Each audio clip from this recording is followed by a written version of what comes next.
Supporting businessman in Kalyan MS05 Utkal sandwich Malang road SP petrol पंपात मन नादिवली. मित्रांनो, आज मी तुम्हाला दाखवणार आहे कल्याण इथलं सगळं फेमस सँडविच कसे बनतो. 2 ब्रेड घ्यायचा, त्याला बटर लावायचा, बटर लावल्यानंतर पुदिना चटणी लावायचा, पुदिना चटणी लावल्यानंतर मिक्स मसाला बटाट्याचा लेप लावायचा, त्यानंतर कपा काकडी कापायचा, 4 काकडीचे तुकडे ठेवायचा, त्यानंतर बीटरूटचे तुकडे ठेवायचा, त्यानंतर कांदा ठेवायचा, कांदा नंतर कपा टोमॅटो कापायचा, टोमॅटो ठेवायचा, त्यानंतर कॅप्सिकमचे तुकडे ठेवायचा, त्यानंतर चीज घासायचा आणि चीज ठेवायचा आणि वरती ब्रेड ठेवायचा. ब्रेड ठेवल्यानंतर सँडविच मेकर मध्ये थोडा बटर ठेवायचा, बटर ठेवून थोडा गरम करायचा, त्यानंतर परत सँडविच ठेवायचा आणि रोस्ट करायचं. बघू शकता तर रोस्ट करायचं, परत वरती थोडा बटर लावायचा आणि दोन्ही प्रकारचे दोन्हीकडे चांगल्या पद्धतीने रोस्टिंग करायचं. मित्रांनो, इथे गेले की तुम्हाला सँडविच खायला भेटणार नाही, त्यासाठी तुम्हाला वाट पाहावं लागतं. वाट पाहू नये म्हणून मी तुम्हाला खाली नंबर दिलेला आहे, त्या नंबरवरती कॉल करा, कॉन्टॅक्ट करा आणि ऑर्डर बुकिंग करा. ऑर्डर बुकिंग केलं तर तुम्हाला लगेच सँडविच खायला भेटणार. बघू शकता सँडविच तयार झालेला आहे, आता कापू लागलेला आहे. कापल्यानंतर लगेच एक प्लेटमध्ये ठेवतो, प्लेटमध्ये ठेवल्यानंतर बटर लावतो, परत बटर लावल्यावर लसणाची चटणी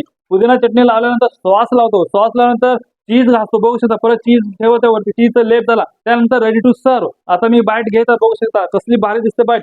वाह, सुपर वंडरफुल मित्रांनो, लय भारी आहे. आणि त्यानंतर लास्टला आले बटाट्याचे सुका आणि सुपर ते पण मनाला आनंद वाटतो मित्रांनो. So please support all businessman. Thank you.